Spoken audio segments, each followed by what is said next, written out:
Welcome back to FYI. Today, we're thrilled to be here in Fremont with Elon Musk. I have with me Cathie Wood, ARK Invest OG innovator and CEO. And I didn't know what that was until today. Yeah, I was wondering, like, well, that's, yeah. It's your new title. And I'm Tasha Keeney. I'm an analyst and I cover autonomous cars at ARK. Elon, thanks for joining us today. You're welcome. Good to join. You have a great radio voice. Doesn't she? Thank you. This is why we chose her. It's like eerie. She has, we chose Tasha to be our introduction for FYI. This is called FYI, For Your Innovation. That's our weekly podcast.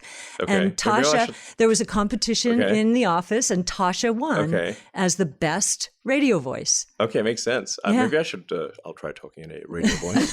Please see do. if that works. And, I also want to thank you, Elon. We're very excited to do this. One of the reasons I started ARK is because innovation is being completely mispriced in the public markets as the public markets go passive. Yeah, I totally agree. The Actually, antithesis. Totally. John Bogle, who's awesome, may he rest in peace, like when his last comments was like, there's too much, the passive index funds are too big. And he was the guy that really, obviously came up with the low fee index fund. Yes. So and the other thing that's happening, again, a problem for innovation in the public markets is the big public asset managers, they started looking for innovation in the pre-IPO space, right? So, where we operate is inefficiently priced like I've never seen in my career.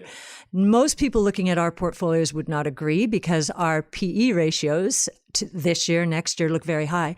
But we want companies like Tesla to be investing aggressively to capitalize on the massive opportunities we see ahead. So we thank you for not going private. Mm-hmm. Yeah, and you're welcome. Because we do think if you are going to achieve your goals, you need to be public to scale that quickly and to enjoy the kind of exponential growth that you will enjoy because you're on the right side of change. So we're really excited to be here. Now, what we're not going to talk about too much is electric vehicle sales, and certainly not production.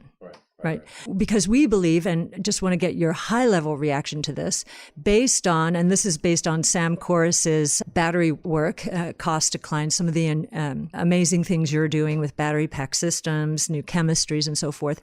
The cost declines, if we were relying on that analysis alone, we would see EV sales, given the price elasticity of demand, increase from 1.3 million last year to 26 million in 2023. So in 5 years. So that's a 20-fold increase if the battery capacity were there and production capacity. What do you think about that? That would be the high level assumption, top down.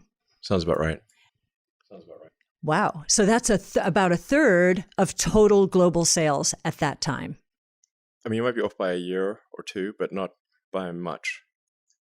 That's huge. Now, for our bottom-up modeling, we're very conservative. So the range that we are out there in terms of our bear bull range, 700 to 4,000, that is based on Tesla selling 1.6 million units in that year, which, given our top-down analysis and given how far you are ahead of any other auto manufacturer and any other technology company, that 1.6 million is increasingly looking way too conservative if you can scale to take the proper amount of share, or the share you should take given how advanced you are. So maybe you could give us some of your thoughts there. Yeah, I want to emphasize that if I give estimates, there's a lot of guesswork here. Oh. And especially on an exponential curve, a year or two difference is enormous. Obviously, Tesla, we got a lot of criticism for the number of cars we delivered in 2017. Because if you say like the area under the curve of production in 2017 was quite small because it was the beginning of an exponential ramp. But then once that got going, the area under the curve was enormous. And that's why people were so shocked. I kept trying to say this, but people don't understand, I guess, what an exponential means. Or they don't. They're all linear thinkers. Yes, exactly. So like last year, we basically doubled our global fleet. Cumulatively, we made and delivered more, about as many cars as we had made in our entire history. I know. Right, exactly. Crazy. You guys know, but I'm just crazy. For the audience out there. Most people thought it was impossible. Yes.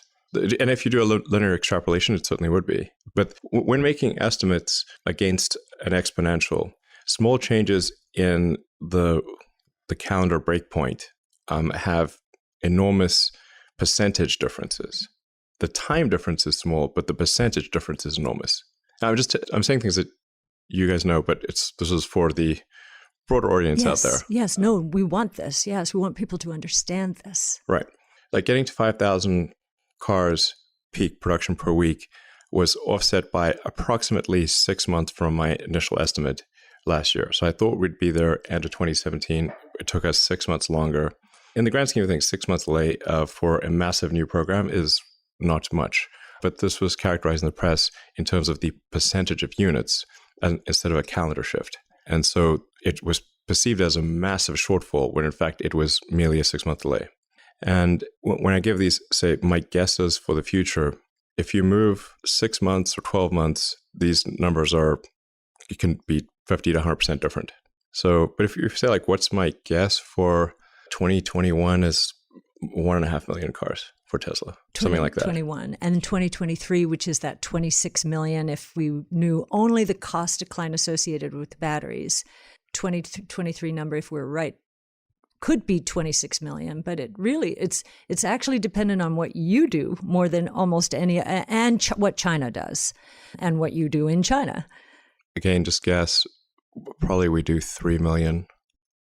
So very exciting times ahead. That's way above what anyone is thinking out there, and even above what we have assumed bottom up, just to remain conservative, because we already seem a little out there in terms of our expectations. So what we wanted to do with this podcast is spend more time on your autonomous strategy. We're very happy that retail investors are asking questions about this on your call.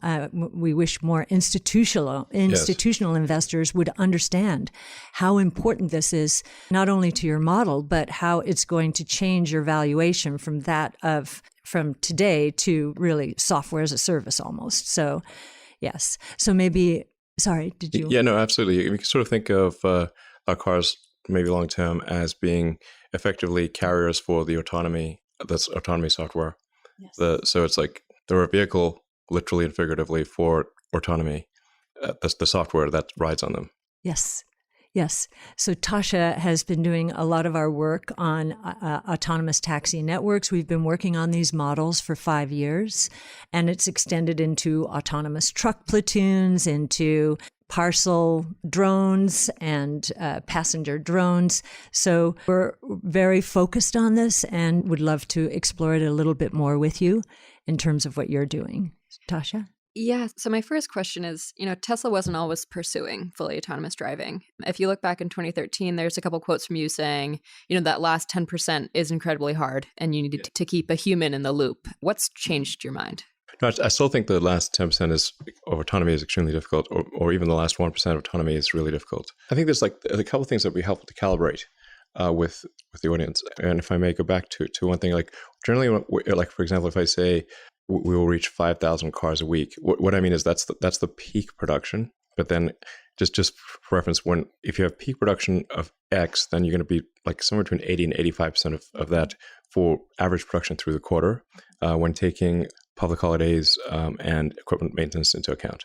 Then also in defining autonomy or full self-driving, I think we will be feature complete full self-driving this year, meaning the car will be able to find you in a parking lot, pick you up, take you all the way to your destination without an intervention this year. I would say that I'm certain of that. That is not a question mark. However, people sometimes will extrapolate that to mean now it works with 100% certainty, requiring no observation perfectly. This is not the case. Once it is feature complete, then you're sort of kind of the march of nines. Like, how many nines of reliability do you want it to be? And then when do regulators agree that it is that reliable? So there's feature complete for full self-driving this year with certainty. This is something that we control, and I manage autopilot engineering directly every week in detail. So I'm certain of this. Then when will regulators allow us even to have these features turned on with human oversight? That's a variable which we have limited control over. Then it's when will regulators agree that these things can be done without human oversight? That is another level beyond that. So these are externalities we don't quite control. And the conservatism of regulators varies a lot from one jurisdiction to another. My guess as to when we would think it's safe for somebody to essentially fall asleep and wake up at the destination, probably towards the end of next year. That's when I would think it's most likely it will be safe enough for that. I don't know when regulators will agree.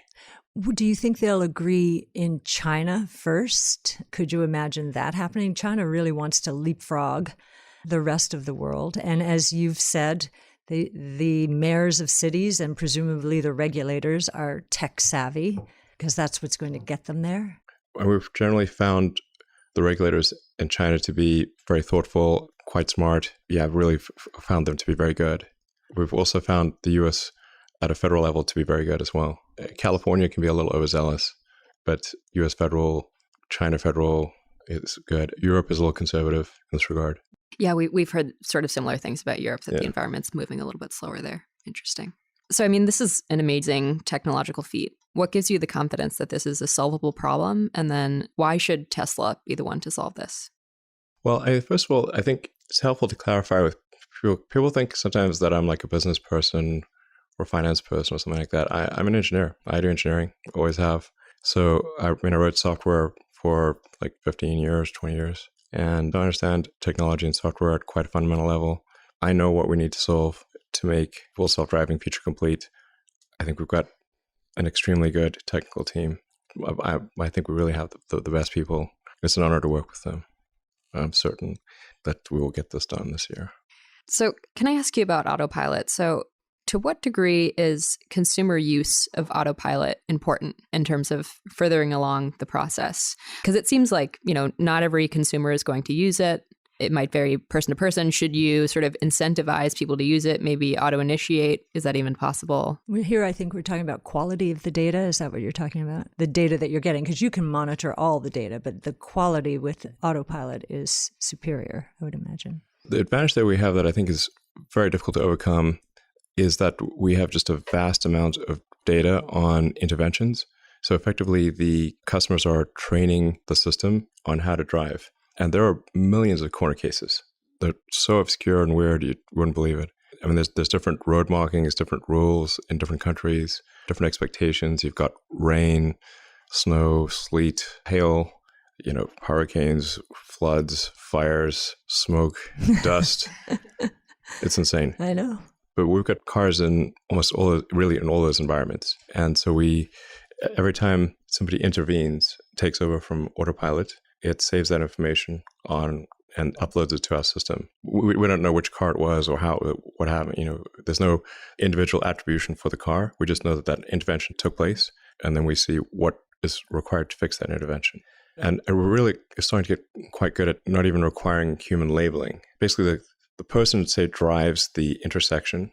We know then and is thereby training autopilot what to do. Right. Do you think one of the questions we debate a lot when we look at what is happening at Waymo and cruise automation is that it seems as though the artificial intelligence or deep learning or deep reinforcement learning that you're using, is probabilistic. They seem to be more deterministic in their approach because we're just looking at what's going wrong there. Yes. And that's what that suggests. Does that what you... Yeah, essentially, an heuristics approach to this will result in a local maximum of capability. So not a global maximum. I think you really have to apply a sophisticated neural net to achieve a global maximum. And this is why the reliance on LiDAR is unwise. It gets you to a certain point, but no further. And so basically a series of if-then-else statements in LiDAR is not going to solve it. Forget it. You're just game over.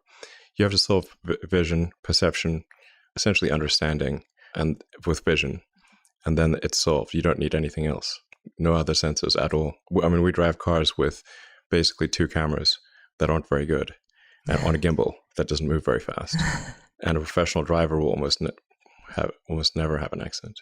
Yeah. Very interesting. Yeah. Yeah, a lot of the time we get a lot of pushback in this idea of data and sort of what data is more important than others. I guess maybe highlight for us Tesla has more real world miles than anyone else by far. I think we must have more than everyone else. Maybe 100 times more than everyone else. Yeah, you combined. said 5%, I think, you said they have altogether 5% of. It's probably closer to 1%. Okay. Yeah. That's amazing. So there must be sort of events that are specific to Tesla in there that no one else has. I guess, could you sort of talk about some of that uniqueness? I think it's just really the long tail of weird events, the million weird situations, all sorts of weather conditions, all kinds of road conditions, situations where the road rules aren't even followed. Like they're not always followed. Like, say somebody working on the road might make a mistake, and then suddenly you've got a situation where there are no road cones. Or there's a big hole in the road, or something really nutty, or a completely strange object that's on the road that's not recognized. So it's really the reason Tesla, I think, is making rapid progress is because we have vastly more data, and this is increasing exponentially. As our fleet is increasing exponentially, our data is increasing exponentially. Then I think we've got, like I said, the best technical team. And although I brought it up before, people don't seem to really be taking note of the fact that the Tesla Autopilot AI computer is about to roll into production. Anyone who's ordered full self-driving will get that will get that for free. It's really, I've said it has maybe it's like a order of magnitude improvement over the NVIDIA system that we have, but it's really more like maybe 2,000%. Yeah, our analyst on AI deep learning spent 9 years at NVIDIA and concluded that you were at least 3 years, just looking initially at the specs, at least 3 years ahead of anybody else out there, any other auto manufacturer. Yeah, and we started the chip program about 3 years ago because it just seemed as though we would want to advance making things. If you want to have a complex neural network, you need a combination of software and hardware. And your software needs to be that much better in order to compensate for hardware if the hardware is weaker. If you look sort of like, say, how video games and how they progress, it's a combination of software and hardware. No amount of clever software could produce a video game on old hardware that you have today. It just doesn't matter, So the same thing with neural nets. So right now we can process on the order of, 100 frames a second. And we really need to do a lot of work in terms of cropping the frames and sort of bending the pixels and not going to full resolution on all cameras and that kind of thing. With the current hardware, we're at full frames, full resolution with the Tesla hardware, all cameras at full resolution, full frames. That's crazy. And it still hasn't tapped out. Yeah.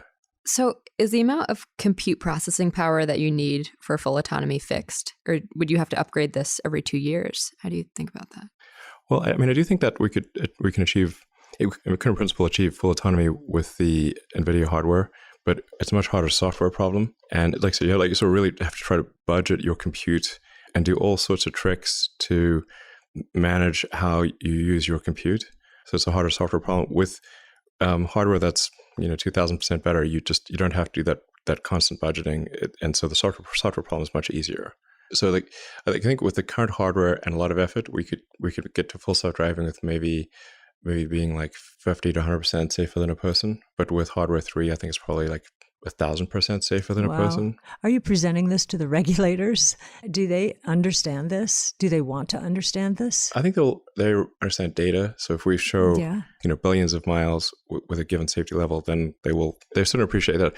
Simply saying like, hey, we've got this really fast computer and everything's going to work. It's like, well, that's just a statement. But if you've got hard data, billions of miles, and you can show the accident rate and the intervention rate, and that essentially it's unsafe if you don't have autopilot on, right? Which I think really it's unequivocal at this point. No matter how you slice the data, it is unequivocal at this point that it's safer to have autopilot on. The data comment you just made, we were very interested that the regulators, after they examined the first fatality, I think it was the data around the first fatality, that they just swung in your favor. I think it was shocking, and I'm surprised more people haven't really taken note of that.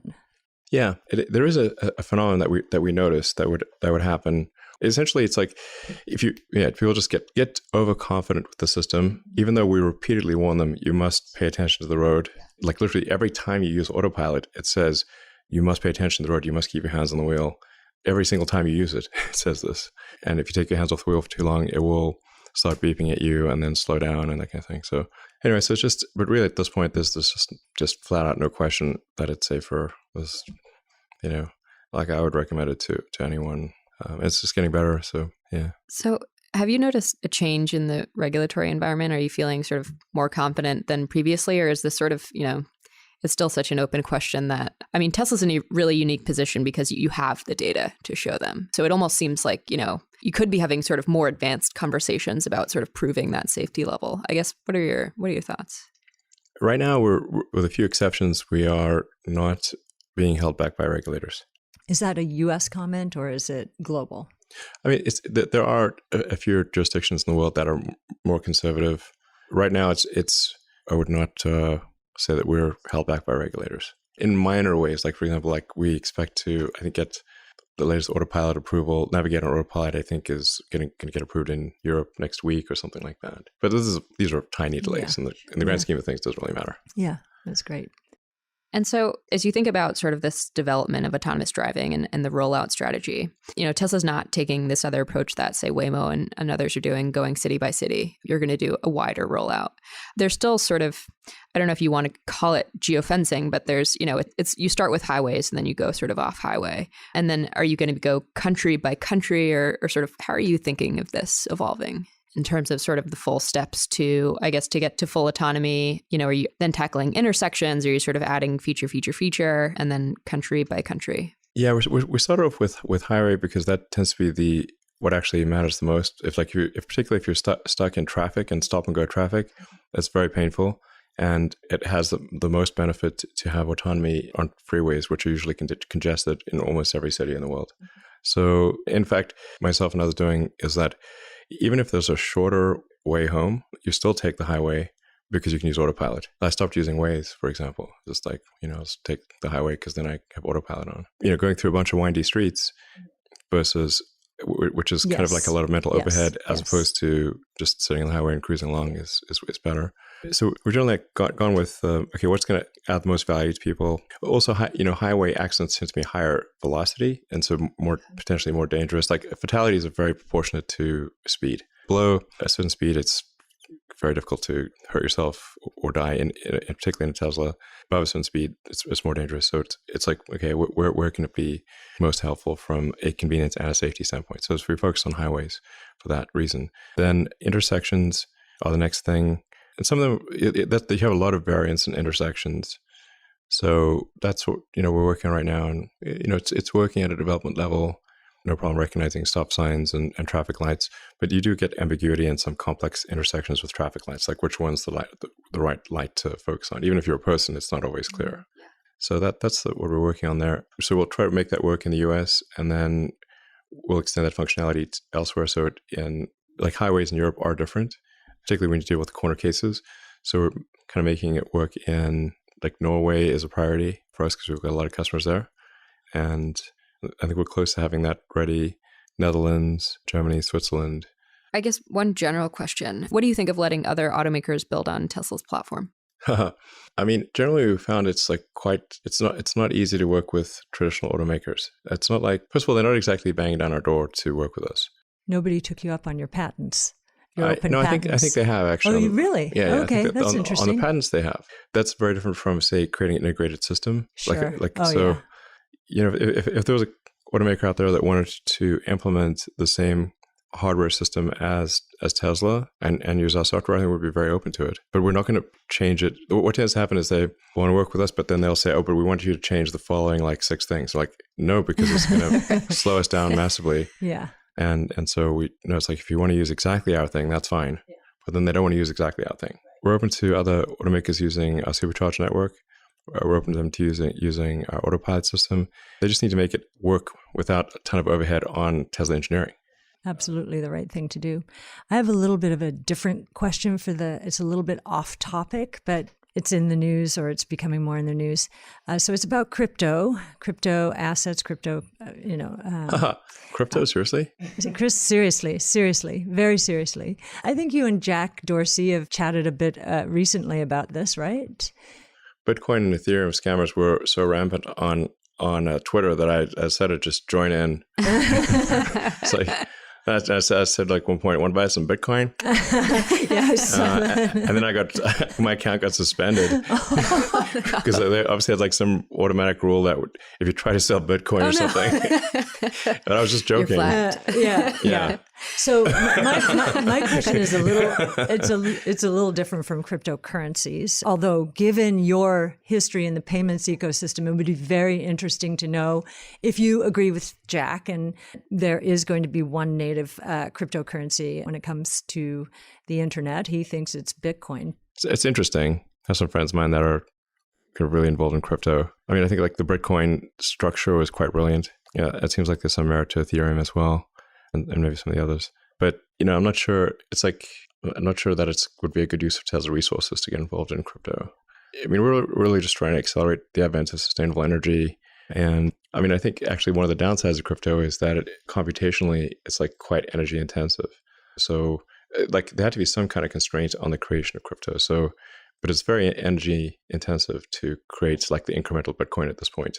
Yeah, but by the same time, there were $1.3 trillion worth of transactions in Bitcoin, and we don't see it here because it's not for pizza or Coke. It's business to business in Africa.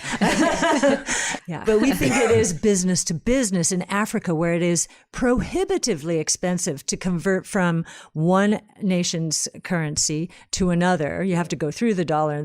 I mean, it really is very important it's money over IP for them. It's free transmission of money. And that's really important to opening up the world. And, it bypasses currency controls. Yes. Yeah. Yes. Yeah. Yes. It's well, and paper money is going away. Yes. And crypto is a far better way to transfer value than pieces of paper. That's for sure. Without a doubt. That has its pros and cons. Just to clarify, Tesla's not going to start selling Bitcoin anytime No, soon. we're not. Okay, you heard it here first, even though everyone thought that. No.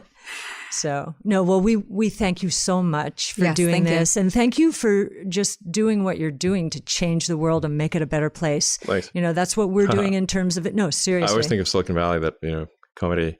Have you seen that show? It's pretty funny. I'm sure I didn't. But, it's like literally every company. Sure, every time my company did. Pretty often, yeah. That's what people say. Yeah, like literally every company. Okay, well, but you're really doing it, and you're really doing making the world a better place by social, mobile, crypto. This is so different. This is so different. We totally agree with you. Yeah. So, yeah. Okay. No, you're doing the real thing. Cool. So thank you. Thanks.